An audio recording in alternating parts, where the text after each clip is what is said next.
17वीं सदी की बात है। एक छोटे से गांव में जहां चिरपिंग ओट सुनाई देती थी। गांव वाले अपने रोजमर्रा के कामों में मग्न रहते थे, लेकिन एक दिन कुछ अजीब बातें होने लगीं। वहां एक छोटा सा पेड़ था जिस पर एक रहस्यमय बूटी थी। उस बूटी में छुपा हुआ एक अजीब सा जादू था जो सभी को अपनी ओर खींच रहा था। हर रात जब चांदनी छाई हुई थी, वह बूटी चमक उठती थी। गांव वाले उस रहस्यमय बूटी को देखकर हैरान रह गए और वह उत्सुक होकर उसके पास गए। एक दिन गांव का छोटा सा बच्चा राजा के दरबार में गया और बूटी के बारे में बताया।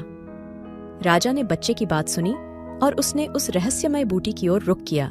बूटी की चमक ने राजा को भी अपनी ओर खींच लिया।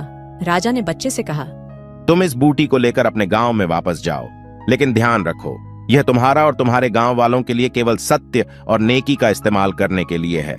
बच्चा खुशी खुशी अपने गांव की ओर बढ़ा। वह बूटी का जादू सभी को आपसी मोहभंग से बाहर लेकर लाने में सफल रहा। कुछ समय बाद गांव में एक अन्यायपूर्ण व्यापारी आया। वह व्यक्ति बूटी को अपने लाभ के लिए इस्तेमाल करने का सोच रहा था। उसने बूटी को चुराने की कोशिश की, लेकिन वह नाकाम रहा। बूटी ने उसकी बुरी कोशिश को पहचान लिया था और उसने व्यापारी को सीधा रास्ता दिखाया। गांव वाले ने उस अन्यायपूर्ण व्यापारी को गांव से निकाला। बूटी ने गांव वालों को अच्छाई और सच्चाई की ओर मोहित किया और सबको साथ मिलकर खुशहाल बना दिया। गांव में सुख शांति का माहौल बन गया। बूटी ने सबको सिखाया कि जब तुम किसी चीज का सही इस्तेमाल करते हो तो तुम्हारा जीवन बहुत अधिक खुशी और सफलता से भरा हो सकता है। गांव वालों ने बूटी का राजा की सहायता से सही तरीके से उपयोग किया और उनका जीवन भी खुशियों से भर गया। बूटी ने बच्चे से कहा, तुमने सबको सिखाया कि सच्चाई और नेकी हमेशा जीवन में जीतती है। बच्चा मुस्कुराया और बूटी ने उसे एक चमत्कारिक उपहार दिया।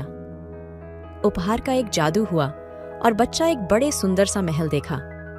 बच्चा ने खुशी खुशी उस महल में घुसा और देखा कि वहां उसके गांव वाले हर तरफ से आए हुए थे। बूटी ने मुस्कुराते हुए कहा, तुम्हारे नेकी और सच्चाई ने तुम्हें इस महल की सबसे ऊंची सीढ़ी पर ले जाया है। तुमने अपनी अच्छाई से सबको खुश किया है और तुम यहाँ इस महल का स्वामी बनेंगे। बच्चा ने खुशी खुशी सभी को अपने आंचल में लिया और उसने गांव वालों के साथ महल का आनंद लिया।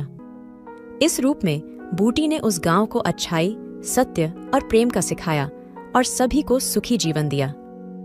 इस कहानी से हमें यह सीखने को मिलता है कि सत्य, नेकी और अच्छाई हमेशा जीवन में जीत का मार्ग दिखाती है। और इसी तरह बूटी की रहस्यमय बातें गांव वालों को सुखी और समृद्धि से भरा हुआ जीवन दिलाई। यह कहानी हमें यह भी सिखाती है कि अगर हम सच्चाई और नेकी का सही इस्तेमाल करते हैं तो जीवन कितना भी कठिन क्यों ना हो, हमें सफलता और सुख का मार्ग मिल ही जाता है। इसी ख्याल में हम आज के समापन को समर्थन करते हैं और ये बूटी भरा हुआ गांव और उसके नेतृत्व का आनंद लेते हैं। अब सुनने वालों को इस कहानी का आनंद लेने के लिए एक धारात्मक मौन में डालते हैं, जिससे उन्हें इस कहानी की गहराइयों में खो जाने का अवसर मिलता है।